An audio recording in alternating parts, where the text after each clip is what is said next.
first visit back to Ireland since in 4 years. Yes. Last time was May 2012. Yes. When myself and Kit brought you over for Spoke, the open mic event that we were doing. That's right. Sorry. Mind yourself. So, Ira is a conceptual poet. That's the mode of experimental poetry where the writing tends to be created by process or a concept. Either that or it's an interesting concept that I'm a poet, but what does the actual text say? Yes. You're thinking more quickly than me. That's what performers do. Boom. Yeah. And I find his work really, really exciting. Based in the northeast of England, at least for the last, 15, 16 years. Yes. He's the author of many books, including Du Etc., Mustard, Tartar's Lemon from 2011, Phone in the Road 2011, Skeletal from 2015, and most recently Goose, copies of which are here available. He's also a musician, which I think we're going to be treated later on this evening. Also involved in public art. The Spinning More Letters was when you created a Hollywood sign. It was a Hollywood sign distributed across 10 gable ends of 10 buildings. So if you had some remarkable ability to live in 5 dimensions, you could see them as one Hollywood sign, but otherwise you just have to walk around and keep them in your mind as you go. And many of you who listen regularly to The Verb on Radio 4 will know Ira as a regular guest on The Verb. I'm just going to finish off briefly with something that George Surtees has written about a very recent performance that you gave in Norwich, where I think you were giving some interpretations of Rilke. Which I shall be doing again tonight. Which you shall be doing again tonight. And Surtees, who's a person I hold in a lot of esteem, has said, the performance was an integral part of the poetics, but Ira's delight in taking sideways moves and plunging into associations for their sheer musicality was intriguing. I thought something serious was happening to not only the Rilke material, but also Rilke's understanding of the world.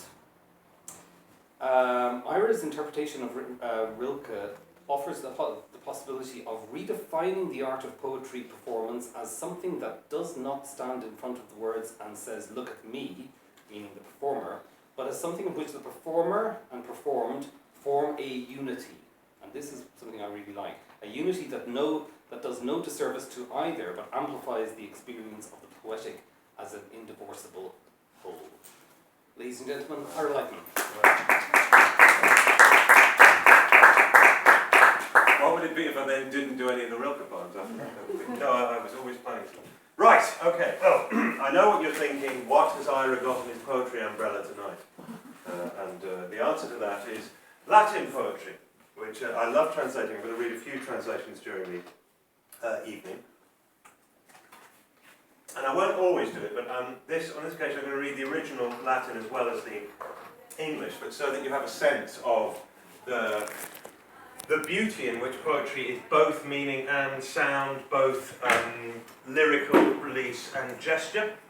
I thought I would read the meaning of the Latin poem before reading the actual Latin to you, so that if you can hold this in your, it's quite short, you hold it in your mind, the exact meaning of the poem, and then I will read the poem and you'll experience the sheer joy of the way in which a poet who knows their own language finds a music within it that only somebody at one with the language could do. So this is the translation. Are you ready? Keep it in your mind. 1, 50, 50, 1, 100, 1, 5, 1, 10, 150, 5, 1, 1000. Are you keeping this in? It's like a pin number. You've got to keep it very clear in there. 5, 1, 1000, 50, 1, 10, 1000, 1, 100, 50, 1, 5, 1000, 1, 10, 1, 50, 5, 1, 10, 150. Has everyone got the meaning clear in their mind of the Latin poem? And so the original Latin poem, I think it's important to try and write in a language other than your own, is Illis sibi vixel vim lix me cliv mixel vixel. So there's my Latin poem for the Dryden did it too, I think, and didn't quite get where I get it. So, just sad for driving, I think. Now, I didn't quite want to play this song, but I can't quite remember the last verse, so I might do... it's a question of whether you do a funny one or whether you do a serious one. I think I will do the sad one, because I was in a mood to do it this morning. I'm going to try and stick to that. I made myself a set list on the plane over, and I thought, well, I'm going to stick to the set list. So.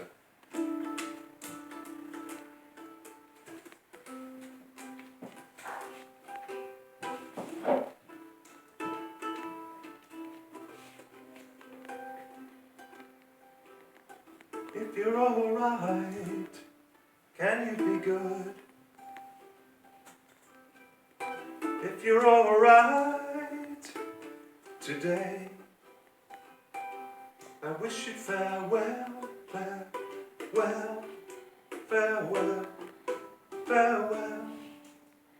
Since you cannot, can you tell somebody else you're not? I wish you'd farewell, farewell, farewell, farewell. Since you've gone on and on, you came up behind me like the morning